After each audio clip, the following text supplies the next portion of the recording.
Uf, cuarto audio. Y sigue siguiendo.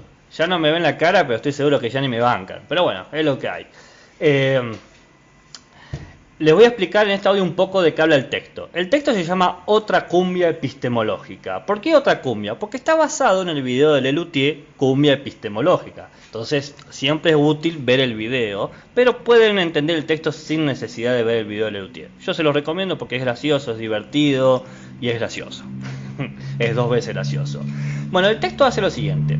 Primero empieza a hablar de que el término epistemología es un término muy antiguo, pero que hoy en día está teniendo bastante actualidad o está en boga en los medios o en las formas de pensamiento más común o cultural, porque por un lado lo han popularizado ciertos grupos, Lelutier o los Wikipedia, no sé si vieron alguna vez Sin Codificar, a mí no me gusta el programa, pero bueno, salían de ahí los Wikipedia, y a su vez, en la medida en que la sociedad cada vez está más preocupada por el desarrollo científico, cada vez se vuelve más importante la filosofía del desarrollo científico, la filosofía de la ciencia, porque uno se pone a preguntar, bueno, a ver, la ciencia es totalmente inocente, la ciencia realmente es pura, es neutral, la ciencia trae más pesares que bienes o más bienes que pesares, porque sí, amamos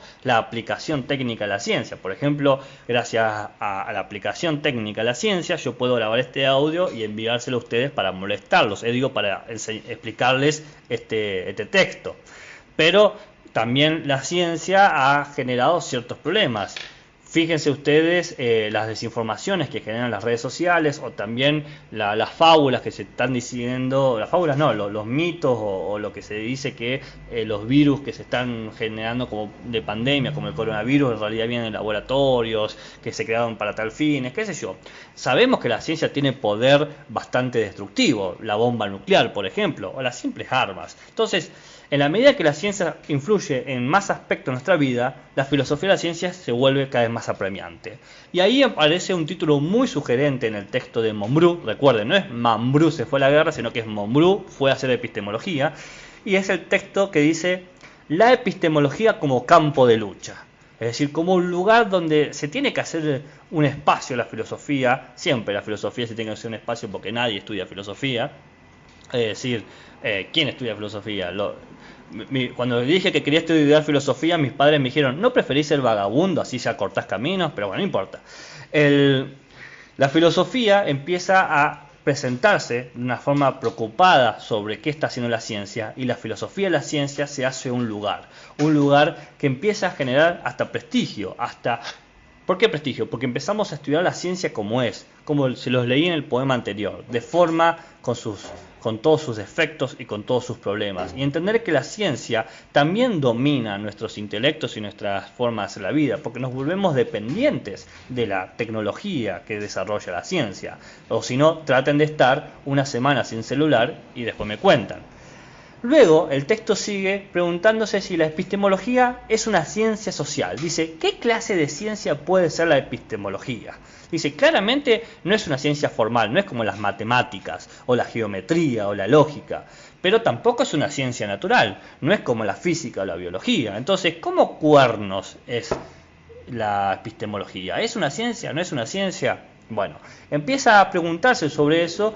El autor llega a una conclusión, yo no sé si estoy muy de acuerdo, pero es interesante, que dice que la epistemología es una ciencia social, es una ciencia ocupada sobre la sociedad.